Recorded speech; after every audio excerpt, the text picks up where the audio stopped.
Assalamualaikum warahmatullahi wabarakatuh.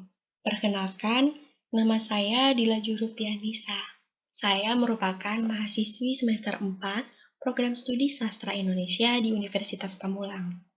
Kali ini kita akan bersama-sama membedah novel Bidadari-Bidadari Surga untuk memenuhi tugas telaah novel 2. Novel Bidadari-Bidadari Surga ditulis oleh Terelie, diterbitkan oleh Republika pada tahun 2008. Novel ini memiliki jumlah halaman sebanyak 368 halaman. Sekilas tentang penulis Terelie. Nama Terelie dikenal luas oleh publik sebagai seorang penulis novel di Indonesia. Ia memiliki nama asli Darwis yang lahir di Lahat, Sumatera Selatan pada tanggal 21 Mei 1979. Ayah dari dua anak itu merupakan alumni Fakultas Ekonomi Universitas Indonesia. Terelie telah menulis beberapa judul novel yang laris di pasaran.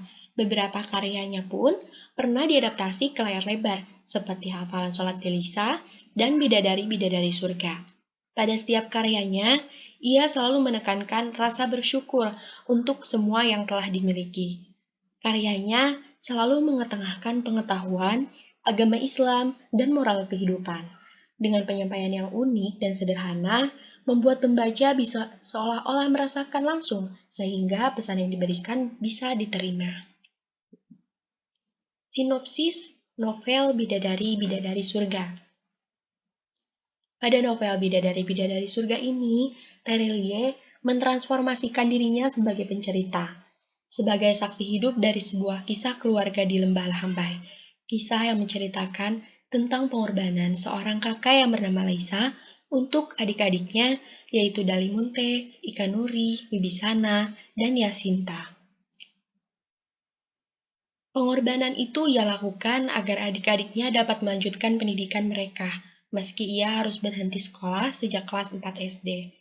Bekerja di terik matahari setiap hari, mengolah gula aren setiap jam 4 pagi, serta di malam hari, ia menganyam rotan.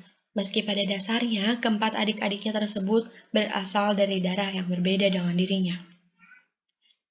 Satu sisi Laisa yang akrab disapa Kak Laisa ini menggambarkan sebagai kakak yang galak dan tegas. Di sisi lain, kontradiktif dengan fisiknya yang gempal, gendut, berkulit hitam, wajah yang tidak proporsional, ditambah dengan rambut gimbal serta ukuran tubuhnya yang tidak normal, lebih pendek. Berbeda sekali dengan keempat adiknya yang tampan dan cantik. Ia mungkin tidak memiliki kecantikan fisik yang didambakan oleh setiap lelaki, tetapi ia memiliki kecantikan hati yang begitu luar biasa. Laisa sesungguhnya tipe kakak yang mendukung adik-adiknya. Dia rela mengorbankan diri untuk keselamatan dua anak nakal, Ikanuri dan Wibisana dari siluman Gunung Kendeng, serta mati-matian mencari obat bagi kesembuhan adik bungsunya Yasinta yang diserang demam panas hingga kejang pada suatu malam. Karena pengorbanan dan ketulusan Laisa ini yang akhirnya mengantarkan kesuksesan bagi keempat orang adik tirinya itu, hingga Dalimunte adik pertamanya berhasil menjadi seorang profesor di bidang fisika yang terkenal di seluruh dunia, dengan penelitian terbarunya tentang badai elektromagnetik antar galaksi yang akan menghantam planet ini sebelum kiamat. Ikanuri dan Wibisana meskipun beda jarak usianya 1 tahun, tetapi sering dianggap kembar. Mereka berhasil mendirikan bengkel mobil modifikasi dan akan membangun pabrik spare part mobil sport. Dan Yasinta si bungsu yang mendapat beasiswa S2 ke Belanda yang menjadi peneliti untuk konservasi ekologi, meneliti tentang burung peregrine atau alap-alap kawah dan sejenisnya, serta menjadi kontributor foto untuk majalah National Geographic. Selain pengorbanan untuk keempat adiknya, Kak Laisa juga berjasa memajukan kampung Lembah Lahambai dengan perkebunan stroberi seluas puluhan hektar itu. Hingga hampir separuh tanah desanya ditanami oleh stroberi miliknya. Selain itu, dia juga membangun jalan di desanya, kemudian membangun sekolah untuk sekolah anak-anak di desanya. Namun, setelah banyak pengorbanan dan jasa-jasa yang Laisa lakukan, masih begitu banyak masalah yang harus dihadapi Laisa. Mulai dari tak seorang pun yang mau menikahinya, kunjungan orang-orang tentang ia yang dilintasi adik-adiknya, tentang penyakit kanker yang dideritanya, dan masih banyak lagi. Dan semua itu hanya dijawab Laisa dengan senyuman dan keyakinan bahwa hidup, mati, rezeki, dan jodoh ada di tangan Allah. Hingga hari kematian Kak Lais tiba karena kanker paru-paru stadium 4 yang telah disembunyikan dari adik-adiknya selama 10 tahun, Allah belum juga menurunkan jodohnya ke bumi. Tapi mamanya yakin bahwa Laisa adalah bidadari surga. Sebagai penulis yang mentransformasikan dirinya sebagai pencerita, Terelie juga menyelipkan potongan-potongan ayat suci Al-Quran di dalam novel-novel yang ditulisnya. Dan sungguh di surga ada bidadari-bidadari bermata jeli. Quran Surat Al-Waqiah ayat 22. Pelupuk mata bidadari-bidadari itu selalu berkedip-kedip bagaikan sayap burung indah. Mereka baik lagi cantik jelita. Quran Surat Ar-Rahman ayat 70. Selain itu terdapat hadis Al-Bukhari yang berbunyi, andai kata ada seorang wanita penghuni surga mengintip ke bumi, niscaya dia akan menerangi ruang antara bumi dan langit, dan niscaya aromanya memenuhi ruang antara keduanya. Dan sesungguhnya kerudung di atas kepalanya lebih baik daripada dunia dan seisinya. Berikut ini merupakan gambaran pesona lembah Lahambai yang saya ambil dari cuplikan film Bidadari Surga. Yang pertama itu ada rumah panggung. Ini merupakan tempat tinggal keluarga Mama Lainuri beserta ini Kalaisa, Ika Nuri dan Wibisana, ini Dalimunte, dan ini Yasinta. Yang kedua ada gambaran perkebunan stroberi yang luas yang dimiliki oleh keluarga Mama Lainuri. Pada novel Bidadari Surga, terdapat banyak pesan moral yang kita dapatkan. Salah satunya motivasi untuk terus mencoba. Gagal, coba lagi, gagal, coba lagi. Never give up, jangan pernah menyerah. Anggukan dan seruan, kenapa tidak? Sekarang ramai keluar dari mulut penduduk. Mereka akan mencobanya sekali lagi. Kutipan ini terdapat pada novel Bidadari Surga, halaman 36. Ketika kita mengalami kegagalan, hendaklah kita terus semangat, jangan pernah menyerah untuk terus mencobanya kembali. Karena kegagalan merupakan awal dari kesuksesan. Itu adalah moto yang harus kita pegang setiap harinya. Yang kedua, bekerja keraslah untuk kehidupan yang lebih baik. Novel ini juga membuka paradigma kita sebagai pembaca perihal kesuksesan yang berhasil dicapai dengan kerja keras, melalui pengorbanan yang ikhlas dan rasa syukur kepada Sang Pencipta. Berikut kutipan tersebut. Tapi sebelum hari itu tiba, sebelum masanya datang, dengarkan kakak. Kalian harus rajin sekolah, rajin belajar, dan bekerja keras. Bukan karena hanya demi mama yang sepanjang hari terbakar matahari di ladang. Bukan karena itu. Tapi, Kanuri, Wibisana, Dalimunte, kalian harus selalu bekerja keras. Bekerja keras, bekerja keras. Karena dengan itulah, janji kehidupan yang lebih baik akan berbaik hati datang menjemput. Halaman 54 novel Bidadari Surga. Ini membuktikan ketika Kak Laisa mencoba untuk memotivasi, memberikan semangat kepada adik-adiknya untuk selalu bekerja keras. Karena dengan bekerja keras, mereka akan mendapatkan hasil yang baik dari itu. Belajar dari kesalahan dan tekunlah. Laisa benar, ia belajar banyak dari kesalahannya. 4 bulan berlalu, setelah hari-hari terpanggang matahari saat menyiapkan polybag baru, mengejar-ngejar ikan nuri dan Wibisana yang masih saja bandel bolos sekolah, memasukkan bubuk kandang ke dalam polybag, meneriaki ikan nuri dan Wibisana yang sibuk mencuri mangga, membersihkan gulma dan hama, dan lagi-lagi mengejar ikan nuri dan Wibisana yang tidak kapok-kapoknya bolos sekolah. Lepas musim penghujan yang dulu menggenangi polybag, kabar baik akhirnya tiba. 400 pohon stroberi mereka subur di kantong-kantong plastik hitam. Bukan main. 4 bulan berlalu lagi, hari-hari dihabiskan dengan kerja keras. Pagi sampai sore di kebun. Bahkan Kak Laisa baru pulang saat azan maghrib terdengar. Telaten merawat satu demi satu batangnya, mencurahkan seluruh perhatian ke kebun 1 hektar itu. Kutipan pada halaman 39 novel Bidadari-Bidadari Surga. Ketika Laisa dan Mama Lainuri mengalami kegagalan pada kebun stroberinya, ia banyak belajar dari kesalahannya. Terbukti pada kutipan tersebut dicantumkan, ia banyak belajar dari kesalahannya. Setelah 4 bulan berlalu, kemudian ia membersihkan gulma dan hama di perkebunan stroberi. 400 pohon stroberi merekah subur di kantong plastik hitam.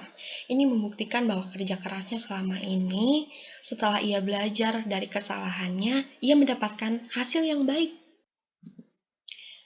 Selanjutnya, hablum minallah, hablum minanas, yang artinya hubungan manusia dengan Allah dan menjaga hubungan manusia dengan manusia.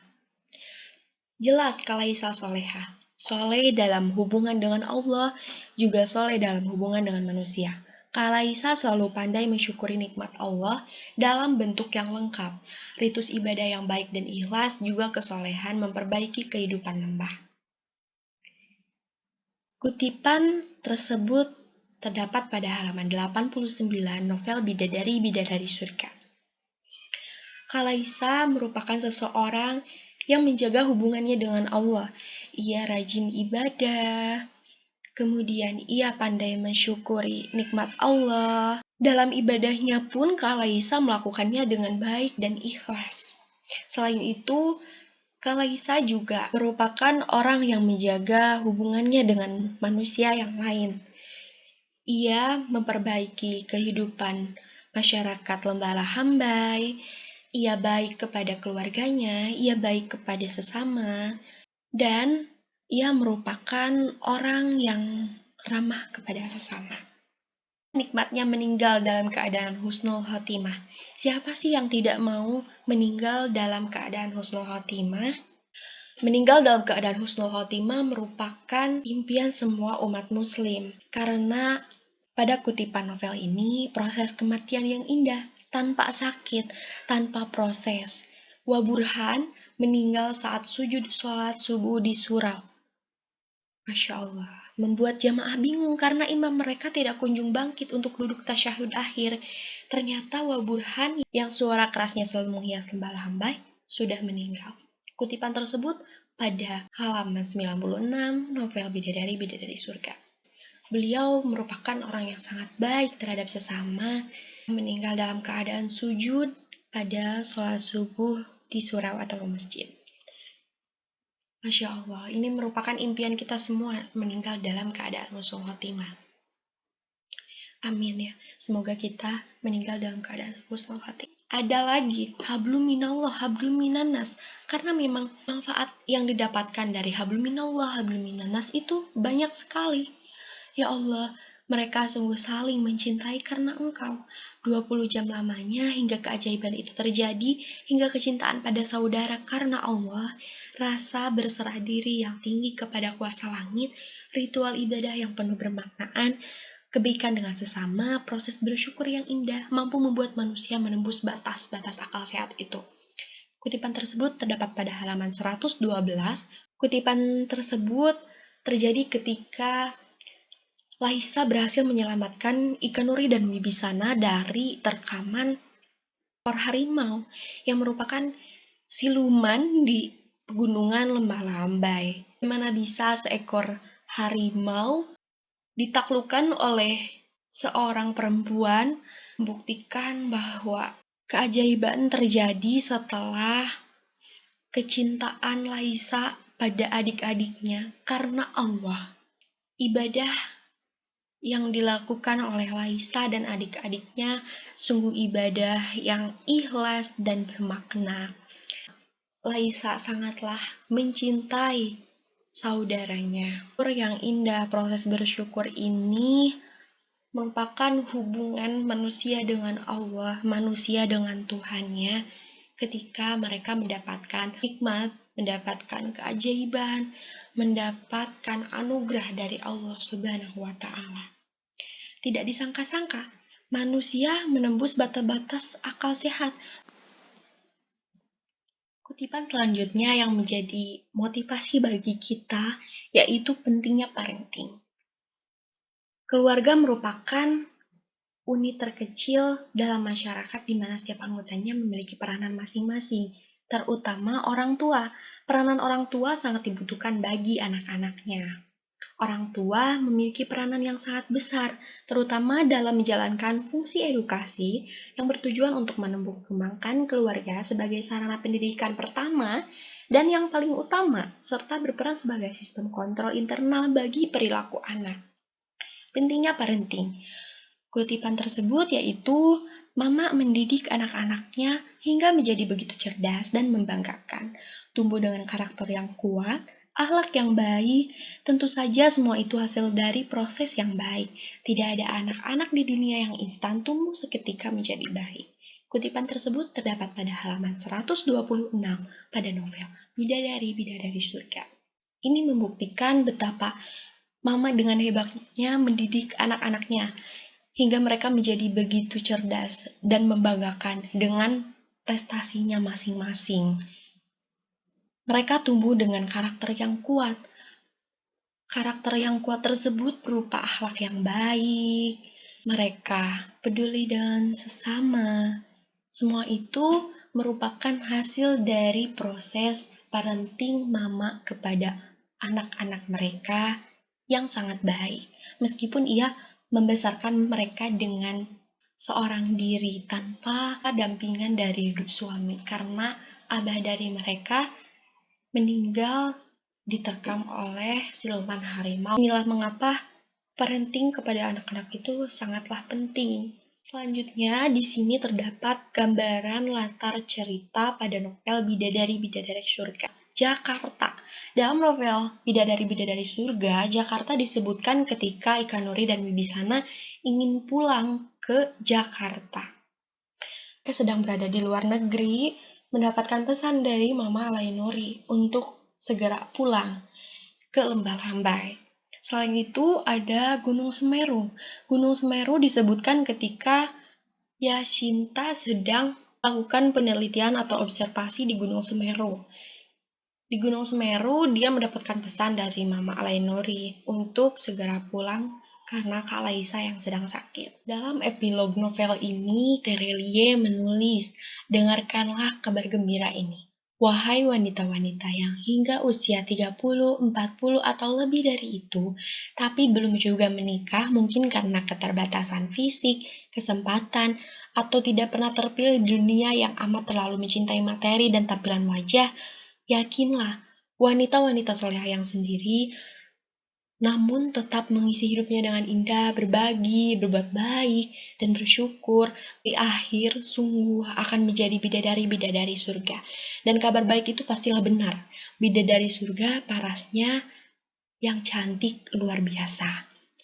Novel ini begitu banyak mengandung nilai-nilai kehidupan yang patut dijadikan teladan. Kita sebagai pembaca seolah-olah diberikan pelajaran untuk selalu ikhlas, tabah, kerja keras, dan kuat dalam menjalani kehidupan. Kesan yang berhasil dicapai dengan kerja keras, pengorbanan yang ikhlas, dan rasa syukur kepada Sang Pencipta.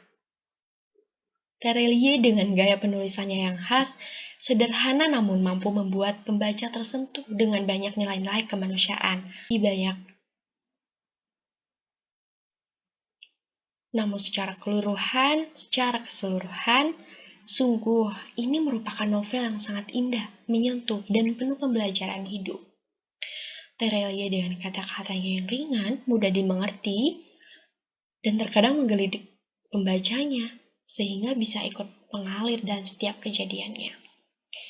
Sebagai penutup dalam novel ini, saya mendapatkan motivasi yang begitu menyemangati saya dalam menjalani kehidupan, yaitu kerja keras, kerja keras, kerja keras. Karena dengan kerja keras, kamu akan mendapatkan kehidupan yang lebih baik. kita akan mengubah kehidupan kita yang sebelumnya menjadi lebih baik itu dengan kerja keras. Kerja keras dalam bentuk usaha maupun doa. Kita janganlah lupa untuk berdoa kepada Allah. Kemudian mencintai sesama manusia dengan ikhlas karena Allah. Dan janganlah kamu ketika dalam proses tersebut malah lalai dalam hubungan yang sesungguhnya, yakni habluminallah, hubungan manusia dengan Allah. Sesungguhnya Allah menciptakan kita ke dunia itu untuk kembali kepadanya.